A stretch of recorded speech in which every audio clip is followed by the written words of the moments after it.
안녕하세요, 가치아입니다. 5월 11일 수요일 국내 시장이 마감되었습니다. 자, 오늘도 시장이 굉장히 변동성이 심했던 하루였어요.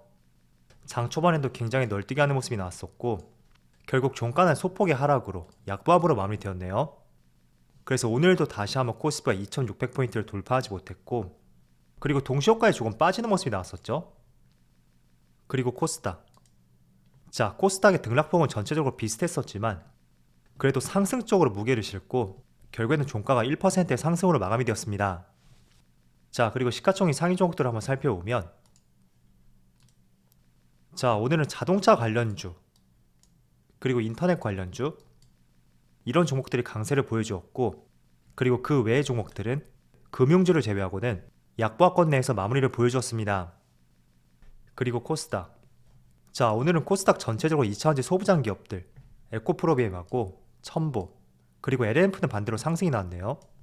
그래서 LNF를 제외한 2차전지 소부장 기업들 이 두 종목을 제외하고는 다들 오늘은 좋은 흐름을 보여준 것 같습니다. 자, 이어서 수급을 살펴보면 먼저 코스피가 지금 7거래일 연속으로 하락을 보여주고 있죠.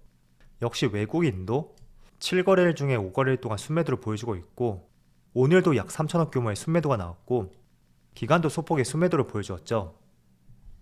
그리고 코스닥. 자, 코스닥도 마찬가지로 외국인의 순매도가 나왔고 반대로 기관만 나홀로 순매수를 보여주었네요. 자, 그리고 삼성전자. 오늘 소폭의 상승을 보여주었었는데 동시효과에 조금 밀리는 모습이 나왔고 기관과 외국인 모두 양매도를 보여주었습니다. 자, 그리고 오랜만에 빨간불을 보여주었던 카카오. 오랜만에 상승이 나왔던 것처럼 정말 오랜만에 기관과 외국인 모두 양매수를 보여주었습니다. 자, 그리고 기아는 오늘도 외국인의 순매수가 들어왔고 기관도 마찬가지로 오늘 많은 매수세를 보여주었습니다. 정말 며칠째 순매수를 이어가고 있는 것인지 참 대단하다 생각이 되고요. 그리고 삼성 SDI는 외국인의 많은 순매도가 나왔죠. 자, 이어서 주체별 매매 동향에 대해서 살펴보도록 하겠습니다. 5월 11일 외국인이 가장 많이 매수한 종목은 기아, 두산퓨얼셀, SK바이오사이언스, S오일, 현대중공업 이렇게 5종목을 순매수 상위종 올렸습니다. 그리고 기관은 SK하이닉스, 기아, 삼성 SDI, LNF, 신세계 이렇게 5종목을 순매수 상위종 올렸습니다. 자, 이어서 전날 미국 증시의 흐름을 살펴보겠습니다. 어제 S&P 500이 0.25%의 상승으로 마감이 되었어요. 그런데 장 초반만 하더라도 거의 2% 가까운 상승이 나왔었고 굉장히 변동성이 심하더라고요. 잠깐 분봉으로 보면 자, 장 초반에는 2% 가까운 상승이 나왔었는데 그걸 다 반납하고 이렇게 음봉으로 전환이 되었죠. 그렇지만 종가에는 소폭의 상승으로 마감이 되었고 또 나스닥은 1%의 상승을 보여주었습니다. 마찬가지로 장 초반에 2.7%의 강한 상승을 보여주었는데 다소 아쉬웠던 하루였다고 생각이 되고요. 또 다우지수는 0.3%의 하락을 보여주었죠. 자, 그래서 전날 미국 증시가 2% 이상의 출발을 보여주었지만 이런 부분이 조금은 긍정적으로 마무리되었었다면 아마 국내 시장도 오늘은 활발했던 시장이 되었을 것 같아요. 그렇지만 이런 부분에 조금 아쉬운 모습으로 다가오는 것 같고 또 일본 니케이는 0.1%의 상승, 대만은 보합권, 상해지수는 1.6%의 상승을 보여주고 있습니다. 참 최근에 상해지수의 흐름이 조금 다른 것 같은데 전날에도 상승이 나왔었죠. 그리고 오늘까지 강한 상승을 보여주고 있고 최근에 중국을 중심으로 봉쇄 정책이 계속 펼쳐지고 있어요. 그 때문에 아무래도 시장이 많이 빠졌었는데 아무래도 봉쇄 조치에 따른 불확실성 그게 시장이 많이 녹아들었다고 생각이 되고요. 그런 관점에서 최근에 글로벌 증시의 흐름과는 조금 다른 움직임을 보여주고 있다. 그렇게도 볼 수 있는 것 같습니다. 자, 그리고 오늘 저녁은 정말 중요한 하루가 될 것 같아요. 한국 시간으로 9시 30분 밤이에요. 이때 4월달에 소비자 물가지수 발표를 앞두고 있고 지금 전망치는 8.1%를 예상을 하고 있습니다.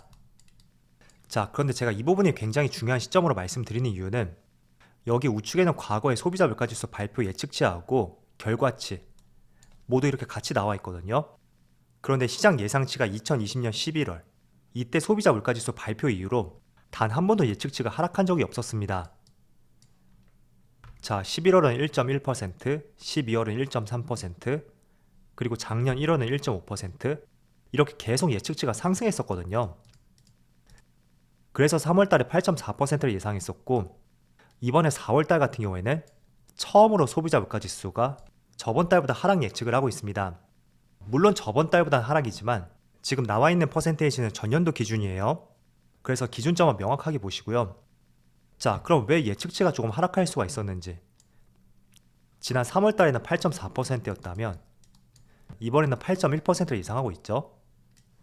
자, 잘 생각해보면 3월달에 처음으로 금리 인상을 했어요. 바로 0.25% 기준금리 인상을 했고, 이 부분이 조금은 4월달에 반영이 되어서 전달보다는 예측치가 조금 하락할 수 있었다, 그렇게 볼 수가 있습니다. 자, 그렇다면 돌려서 말한다면 4월달 소비자 물가지수 발표는 연준에서 처음으로 기준금리를 인상했고, 그 금리 인상분이 반영이 되었던 시점이었고, 정말로 예측치만큼의 부합하는 수준을 보인다던가, 아니면 과거에도 단 한 차례밖에 보여주지 않았지만 예측치를 하회하는 수준을 보인다면 그 또한 시장이 크게 반등할 수 있는 하나의 트리거가 될 수 있습니다. 지금 시장이 계속 빠지는 이유는 그동안의 인플레이션 우려감과 금리 인상, 이 두 가지가 시장을 많이 옥죄었다면 지금은 이거보다는 경기 침체란 말이에요. 연준에서는 경기 침체가 없을 것이다, 그런 이야기를 했음에도 불구하고 시장이 연준의 의견을 못 믿고 있죠. 그 점은 정말로 빠르게 물가지수를 잡을 수 있는지, 거기에 대한 의구심이 상당히 많은 만큼 이 예측치를 얼마나 벗어나지 않느냐, 그것에 따라서 시장을 바라보는 관점 자체가 조금은 바뀔 가능성도 있습니다. 그래서 이번에 소비자 물가지수 발표 시점이 공교롭게도, 물론 과거에도 중요했었죠.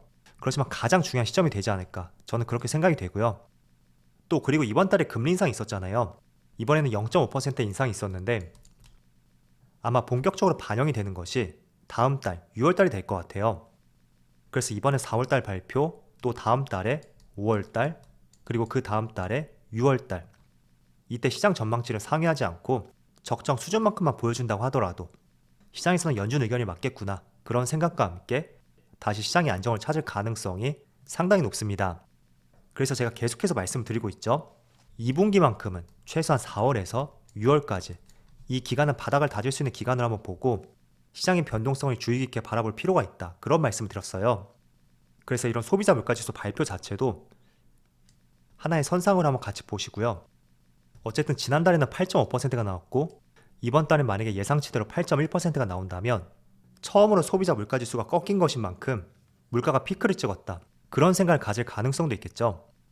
그래서 오늘 저녁 9시 30분에 발표 예정이니까 그 시점은 전후로 해서 나스닥 선물지수 같이 한번 살펴보시는 것도 좋은 방법이 될 것 같아요. 자, 지금 시장이 7월달 그때부터 계속 빠지고 있죠. 그런데 저는 지금의 시장을 과거 2008년 글로벌 금융위기, 그때하고 조금은 닮아있다는 생각을 하고 있어요. 자, 이 당시에도 한번 보면 2008년 말에 글로벌 금융위기가 왔었고 이게 2009년 초반까지 주가에 큰 급락으로 연결이 되었습니다. 자, 그런데 보면 금융위기가 지나고 나서 저점에서 2011년 초까지 무려 145%의 상승이 나왔어요. 자, 그런데 그 기간 동안에 보면 사실 별다른 조정이 없었다고 볼 수 있거든요. 물론 빠지는 달이 있긴 했었어도 한 달 정도의 조정이 있었고 그걸 다음 달과 다다음 달 이렇게 바로 회복하는 모습을 보여주었습니다. 자, 그런데 2011년 중순쯤에 미국의 국가 신용등급 하락도 있었고 그리스발 재정위기, 이런 좋지 못한 이슈가 겹치면서 무려 25% 가까운 급락이 나왔거든요. 이게 두 달 만에 이루어진 결과예요. 자, 그런데 지금 시점도 비교해서 볼게요. 코로나 때문에 금융위기가 왔었고 그 이후부터 주가는 저점에서 고점까지 130%의 상승이 있었습니다. 그리고 지금 주가의 흐름을 보면 고점에서 저점까지 23% 되겠네요. 자, 얼핏 보더라도 조금 비슷하지 않나요? 상승은 130%, 하락은 23%. 과거에도 보면 상승은 140%, 하락은 24%. 굉장히 비슷한 규모의 상승이 나왔고 또 비슷한 규모의 하락이 나왔습니다. 자, 그래서 지금 시장에 굉장히 많은 불확실성이 존재를 하잖아요. 이 당시에도 분명히 불확실성이 존재를 했었어요.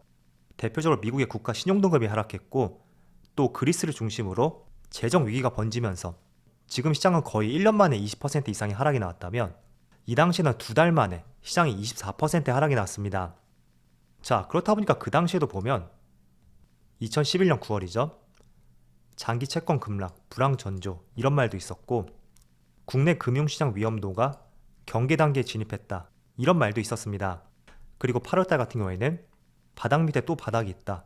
개인 투자자의 눈물의 손절매 라는 기사도 나왔고 또 검은 월요일 증시 비명, 장중에 사이드카가 발동이 되었다는 기사도 있었습니다. 자, 그런데 국내 시장 같은 경우는 아직까지 사이드카가 발동된 적이 없었죠.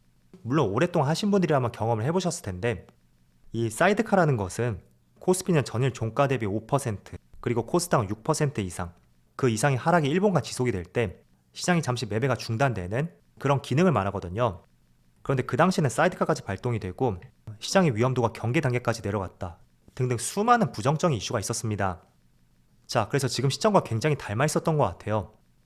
자, 왜냐하면 물론 지금의 하락과 과거의 하락 이때 재료는 조금 다릅니다. 과거에는 미국의 국가 신용등급 하락하고 유럽발 재정위기 이게 하나의 문제가 되었었다면 지금은 인플레이션하고 금리 인상 이게 하나의 재료로 촉발이 되고 있거든요. 물론 그걸 포괄할 수 있는 것은 바로 경기 침체가 될 수가 있겠죠. 자, 그런데 공교롭게도 제가 비슷하게 보는 이유는 이 당시에 글로벌 금융위기가 왔었고 그 때문에 많은 돈을 풀었고 그로 인해 주가는 별다른 조정 없이 가파르게 2배 이상 상승이 나왔습니다. 물론 지금도 마찬가지였죠. 그래서 그에 따른 주가의 회복이 발생이 되는 것이고 그 상황에서 조금은 다른 재료이지만 시장을 부정적으로 볼 수 있는 재료들이 계속 발생이 되는 것입니다.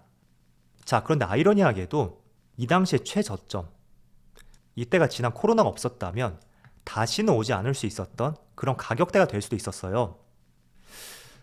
자, 그래서 지금도 마찬가지로 저는 이게 시장이 반등이 나온다면 이 고점을 돌파할 거라고는 생각하지 않습니다.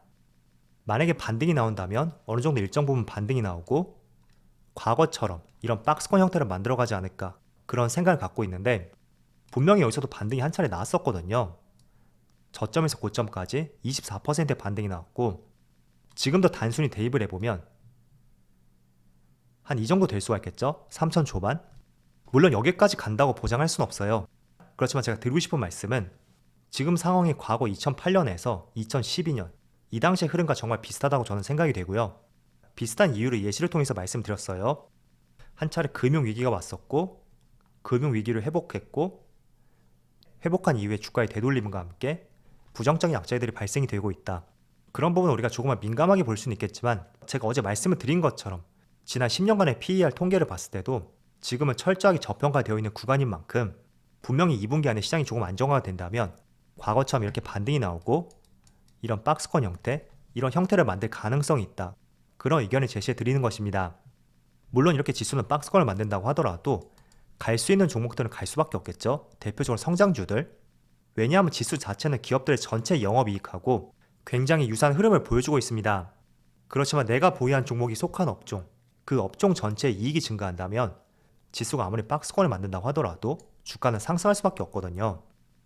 그래서 우리는 항상 투자할 때 성장주를 투자해야 되는 것이 바로 이런 이유 때문이라고 보시면 좋을 것 같아요.